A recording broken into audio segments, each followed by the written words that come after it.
Allez, c'est parti pour la matinale gestion de fortune, investissement, conseil, profession CGP, patrimoine 24. Je suis avec Emmanuel Provost. Emmanuel, bonjour. Bonjour Frédéric. Emmanuel, vous êtes le directeur prévoyance AFI-SK. On va revenir sur cette structure, mais votre actualité, la raison pour laquelle on est ensemble, c'est que vous mettez en place une offre d'une prestation de service commercial pour vos partenaires. Oui, tout à fait Frédéric. En fait, on a créé un service chez nous, dans la compagnie, qui permet de réaliser des contrats en lieu et place des apporteurs, des CGP ou des courtiers. Donc vous êtes un assureur, vous travaillez avec des courtiers, avec des CGP, et vous faites la prospection commerciale, c'est ça ? Pas tout à fait, en réalité. Concrètement, je suis CGP, qu'est-ce que vous me proposez ? Eh bien, je vous propose un service qui va vous permettre de réaliser des contrats d'assurance de prêt sur votre portefeuille. Okay. Voilà, en résiliation et en substitution, qu'on appelle à Montbourquin. D'accord, voilà. Oui, depuis le changement de loi. Exactement. Et donc moi, plutôt que de perdre trop de temps et d'énergie, je vous délègue ça et vous faites ce travail. Ça me coûte combien ? Parce que c'est bien beau, parce que c'est du travail. C'est du travail. Alors vous êtes rémunéré comme si c'était vous qui aviez fait. Comme si c'est moi qui avais vendu. Absolument. D'accord. Absolument. Et quel est votre bénéfice, vous alors ? Eh bien, nous prenons des frais de dossier. Voilà. D'accord. Voilà, nous prenons 100 € de frais de dossier. Donc les frais de dossier, c'est pour moi. Oui. Et la rémunération. Les frais de dossier, c'est pour vous, pour AFI-SK, et la rémunération, c'est pour moi, c'est GP. C'est ça. D'accord. Ça doit recueillir un bon accueil, ça ? C'est un très bon accueil parce que la législation en termes d'assurance de prêt est assez bénéfique pour le consommateur.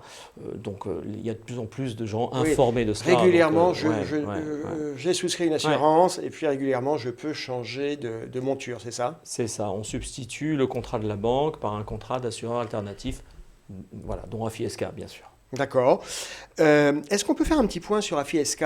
Tout le monde connaît, moi je connais, c'est un groupe d'assurance, c'est assez innovant ce que vous proposez. Vous pouvez nous rappeler les grandes masses d'AFI-SK ? Oui, bien sûr. AFI-SK, c'est un assureur, c'est une compagnie d'assurance assez petite qui appartient à Christian Burrus, qui a par ailleurs d'autres activités, notamment dans le courtage du OLSN, qu'on connaît tous.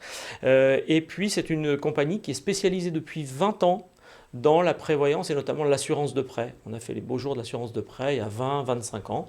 Et puis également dans l'épargne de façon assez importante, puisque nous avons aussi une compagnie sœur au Luxembourg, AFI-SK Luxembourg, qui permet des placements luxembourgeois.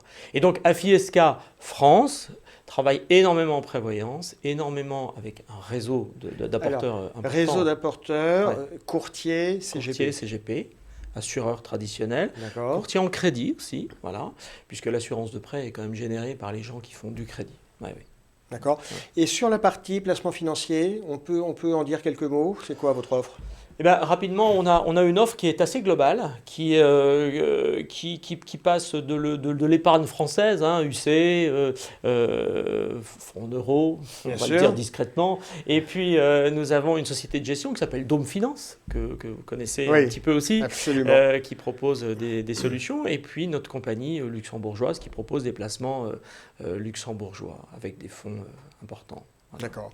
Vous l'évoquiez tout à l'heure, le patron d'AFI-SK, c'est Christian Burrus. Oui. C'est un homme assez discret, c'est vrai qu'on le voit rarement sur les plateaux. Il a travaillé sur une refonte un peu de l'activité commerciale du groupe. On peut en dire quelques mots ? Oui, bien sûr. Sauf si c'est encore confidentiel. Non, ce n'est pas confidentiel. Ça sera effectif au 1er septembre. D'accord. On peut en parler parce que les partenaires sont au courant. Nous sortons le service commercial de la compagnie d'assurance pour le rallier à un courtier qui existe déjà, qui s'appelle AFI-SK Patrimoine, qui est un courtier totalement captif, qui appartient également à Christian Burrus, mais qui a préféré sortir il y a quelques années, qui a préféré décentraliser la production de contrats épargne à travers ce courtier-là, pour faire un peu le fusible, si vous voulez, entre le monde du courtage et la compagnie. Et puis de façon assez logique, le réseau prévoyance qui était encore chez AFI-SK, compagnie d'assurance, rejoint cette structure AEP à partir du 1er septembre. Donc à partir du 1er septembre, nouvelle organisation. Le retour, la réaction des partenaires, c'est pas déstabilisant? Pas du tout. En fait, le seul sujet, c'est est-ce que j'ai les mêmes personnes qui vont s'occuper de moi? Et bien évidemment, vous aurez les mêmes personnes. Ça changera un petit peu de structure juridique, mais il y aura les mêmes personnes, il y aura la propriété du portefeuille, les interlocuteurs. Les façons de faire seront les mêmes, ça ne changera rien. Le gros avantage, c'est que chaque partenaire qui travaillait en épargne et puis qui travaillait de l'autre côté en prévoyance pourra bénéficier de l'offre globale du groupe Burrus, à savoir les produits luxembourgeois, Dôme Finance, l'épargne française, etc. Allez, une dernière question, Emmanuel Provost, pour conclure. On a démarré sur cette offre commerciale que vous avez mise en place, qui est assez originale, qui permet au CGP, aux courtiers, de faire appel à vous pour le travail commercial. D'autres initiatives dans ce sens-là ou pas? Il y a d'autres choses dans les tiroirs dont on peut déjà parler ou c'est trop tôt? Non, alors c'est pas trop tôt, mais il n'y a pas beaucoup d'initiatives en termes de prévoyance. On suit beaucoup la législation, on suit beaucoup le législateur. Arrivera-t-il à nous dégoter une résiliation infra-annuelle, à savoir à tout moment on peut résilier son assurance de prêt? Ça, c'est le prochain Graal.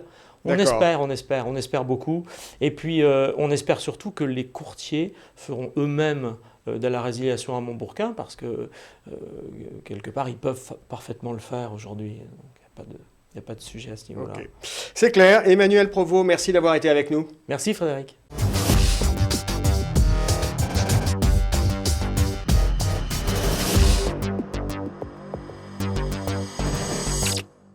Allez, on continue la matinale. Je suis avec Julien Serraki. Julien, bonjour. Bonjour Frédéric. Julien, vous êtes le président de la CNCGP et puis aussi l'auteur du fameux guide Serraki, je le rappelle. On est ensemble aujourd'hui pour parler innovation réglementaire et technologique. Alors d'abord, innovation réglementaire, la réforme du courtage qui a été récemment, entre guillemets, signée. Ça change quoi pour vous ? Ah ouais, alors c'est vraiment l'actualité, hein. Elle a été signée, elle a été votée au mois d'avril, publiée au journal officiel au mois d'avril, oui. Et elle change beaucoup de choses parce que, en fait, elle duplique le modèle actuel des organisations de CIF, des associations de CIF, c'est-à-dire une tutelle qui est l'AMF avec des chambres qui contrôlent et surveillent qui structurent le métier. Et ce modèle-là, il marche très bien, et le Trésor, donc Bercy, a décidé de le dupliquer aux courtiers en assurance et aux courtiers en IOB, sauf que là, évidemment, la tutelle, ce ne sera pas l'AMF, ce sera la CPR. Et vous, CNCGP, vous comptez ouvrir les portes à ces nouveaux professionnels, ces nouveaux partenaires, c'est ça ? Oui, on va ouvrir les portes, mais seulement à une partie de cette population-là. Juste pour donner quelques chiffres, il y a 5000 sociétés de CIF aujourd'hui. Oui. Il y a 50 000, 10 fois plus, sociétés mandataires de courtiers en assurance. Donc et en IOB. Vous n'avez pas nécessairement envie de faire du chiffre. Nous, on ne veut pas faire du chiffre. C'est quoi votre stratégie ? C'est de dire, vous allez travailler avec certains, pourquoi celui-ci et pourquoi pas l'autre ? Nous, ce qui nous intéresse, c'est de garder notre homogénéité et de faire rentrer des populations qui nous ressemblent. Donc un courtier en assurance ou en IOB qui fait de la prévoyance, qui fait de l'assurance vie, qui fait du financement de biens immobiliers, c'est déjà un métier qu'on fait. Donc lui, on va le prendre. Mais un courtier qui fait de l'assurance voiture ou de l'assurance multi-habitation, j'ai rien contre lui, mais je ne saurais pas le défendre. C'est pas le même métier. C'est pas le même métier. Exactement. Et il y a un moment, il faut être un minimum en affinité intellectuelle et parler de la même matière. Et donc, ces nouveaux partenaires, vous vous apprêtez à les accueillir, éventuellement, avec de la formation, de la mise à niveau, ça se passe comment ? Oui, déjà, il faut bien avoir en tête qu'il y a 2 dates dans cette réforme du courtage. À partir d'avril 2022, tout courtier qui créera sa boîte de courtier, le nouveau courtier, celui qui s'installe, il devra faire partie d'une association agréée par la CPR. Et celui qui est déjà courtier, moi par exemple, je suis déjà courtier dans mon activité de CGP, j'ai jusqu'à janvier 2023 pour le faire. Alors évidemment, on va leur proposer des formations, on va leur proposer une aide juridique. On a 4 juristes qui s'occupent de répondre aux questions de nos adhérents. On va leur proposer des documents déjà qui sont préparés pour qu'ils n'aient pas à payer des avocats pour le faire. Et on va surtout les aider à développer leur business. On va leur dire, finalement, on fait à 80% le même métier, mais il y a des parties que vous pourriez développer que vous ne faites pas. Nous, on va vous aider à les développer. D'accord. Et le courtier en assurance, certains courtiers en assurance qui se sentent une vocation peuvent éventuellement évoluer et aller vers de la gestion de patrimoine. Et celui qui en a envie... Pour ceux qui le souhaitent. Évidemment. Celui qui s'en donne les moyens. Je rappelle et là, vous êtes prêt à accompagner. Je rappelle que la Chambre existe depuis 78, que ça fait depuis 78 qu'on fait ça, d'essayer d'élever le niveau de nos adhérents, c'est-à-dire en leur donnant des compétences supplémentaires par la formation. Donc finalement, le courtier qui veut nous rejoindre et qui va dire moi, in fine, j'aimerais bien être un CGP, c'est-à-dire faire du CIF, faire de l'immobilier, ce que je ne fais pas aujourd'hui, on va le former, on va le faire passer la certification AMF, on va l'élever en compétences. Ok, vous l'accompagnez. Je l'ai dit, on avait parlé innovation réglementaire, aussi innovation technologique. J'aimerais, Julien, avoir votre sentiment sur les cryptos, parce que vous avez une connaissance très large des marchés. Il y a un sujet d'actualité, c'est ces fameuses crypto-monnaies qui sont de nouveau rentrées sur des montagnes russes. J'ai 2 questions pour vous. Alors, moi, personnellement, je trouve que c'est un nuage de fumée. Il n'y a pas d'actifs derrière ce truc-là. Je trouve que c'est une hallucination collective. Peut-être que vous allez réussir à me convaincre que non. Et deuxième question, quand bien même ce serait une hallucination collective, tant qu'elle dure, il y a peut-être quelque chose à faire. Et pour quelqu'un qui est un peu spieler, qui a envie de jouer, est-ce qu'il faut y aller? Est-ce qu'on est sur des niveaux de repli qui permettent de rentrer? Alors, première question, ces crypto-monnaies, il y a quelque chose derrière ou c'est un nuage de fumée? Déjà, une première chose, Frédéric, arrêtons de les appeler crypto-monnaies. Ce ne sont pas des monnaies. Ça, c'est crypto, c'est le point intéressant. Le plus important, on peut le dire crypto-actif, mais certainement pas crypto-monnaie. Pourquoi? Le rôle de la monnaie, on le connaît depuis des siècles. Il y en a 3. C'est une unité de compte. Ok, ça, la crypto-monnaie peut y répondre. On peut comparer des prix entre eux. Très bien. Ça sert à faire des transactions. À ma connaissance, les crypto-monnaies ne servent pas beaucoup à faire des transactions. Et surtout, ça sert à l'épargne, à thésauriser. Alors, il faut que ça soit stable pour thésauriser. Et la crypto-monnaie répond alors vraiment pas du tout à ça. Donc, ce ne sont pas des monnaies, premier point hyper important. À une époque, il y avait une contre-marque, il y avait de l'or, et maintenant, même s'il n'y a pas de l'or, il y a la signature d'un État souverain. Il y a la signature d'un État souverain et il y a la puissance d'une économie dans une monnaie. Donc, ce ne sont pas des monnaies, arrêtons d'appeler ça des crypto-monnaies, Est-ce que moi, ce sont des actifs? Alors, ce sont des actifs, mais vous l'avez dit tout à l'heure, ce sont des actifs qui n'ont pas de valeur. De contre-valeur, pardon. Donc, c'est-à-dire qu'il n'y a rien derrière. Alors, souvent, il y en a qui comparent ça au marché de l'art, qui vous disent, mais finalement, le marché de l'art, c'est la même chose. Un tableau, vous avez le prix de la toile et puis vous avez le prix du bois, mais le prix est déterminé par le marché de l'offre et de la demande, exactement comme les cryptos. C'est vrai qu'il y a des phénomènes de mode, mais il y a quand même des artistes qui traversent le temps. C'est pas ça. Vous avez raison, mais j'ajoute une chose, c'est qu'un tableau ou une œuvre d'art a un critère en plus, qui est la rareté. Que n'a pas la crypto. Je rappelle qu'il y a 5000 cryptos actifs qui existent. Que le Bitcoin, qui est le plus connu, il y en a 19 millions en circulation, sur 21 600 000 au total. Donc ça veut dire qu'il n'y a pas de rareté. Donc c'est ça qui est intéressant, c'est que le prix, je termine avec ça Frédéric, le prix est déterminé par le marché de l'offre et de la demande, donc il y a bien un prix qui existe, mais il n'y a pas de valeur. Il n'y a pas de valeur.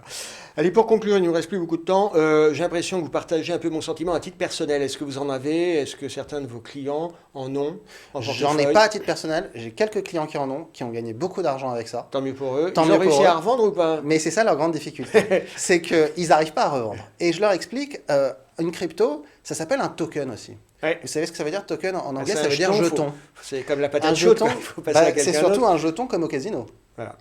Et au casino, le seul moyen de gagner, c'est quand on s'assoit à la table, on se fixe un objectif. Quand on a atteint son objectif, on se lève. Il faut couper. Si on croit qu'on a la baraka et qu'on va revenir le casino, on finit toujours avec plus rien dans les poches. Donc, le conseil que je donne, c'est si vous voulez absolument y aller, déjà, c'est 1%, pas plus de votre épargne financière. Pas plus, 1%. Et vous vous fixez un objectif. Vous vous dites, voilà, dès que j'ai atteint ce niveau de plus-value, quoi qu'il advienne, je pars. C'est le plus difficile. Il y en a peu qui l'ont fait, mais c'est ceux qui ont gagné de l'argent. Voilà, ça, c'était un conseil concret et de bon sens de Julien Serracchi. Merci d'avoir été avec nous. Merci Frédéric. À bientôt.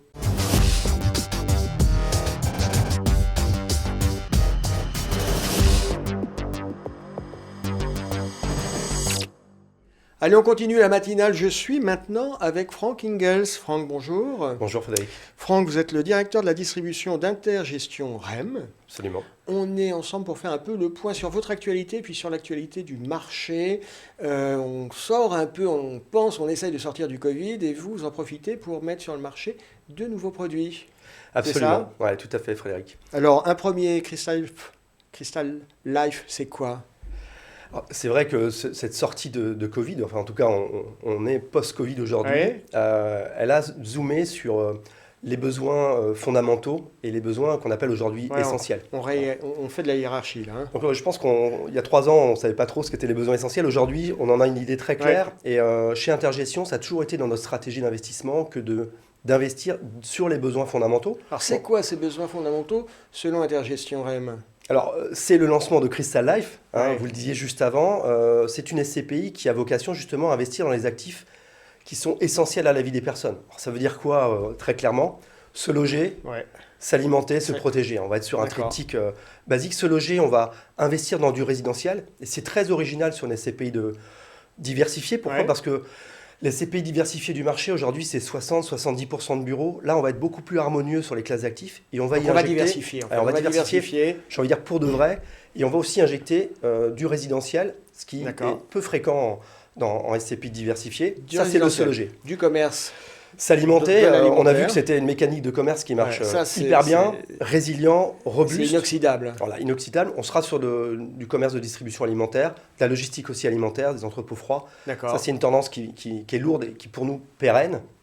Et puis, se protéger, la santé, ça a été une évidence 2020-2021. Donc, on va avoir ce triptyque qui va être une allocation en soi et qui va répondre aussi à une mécanique d'investissement performant et au long cours. D'accord. Donc ça, c'est Crystal Life. Et puis à côté, il y a Grand Paris Résidentiel. Alors avant Grand Paris Résidentiel, je voudrais juste dire que en mécanique de performance, on a l'ambition de distribuer ce que les spécialistes appellent un TRI, une performance globale de 7,5%. L'idée, c'est de se situer dans le haut du marché.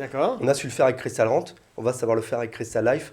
Et on a une conviction forte sur cette classe d'actifs. Ok. Bon, donc c'est bis repetita.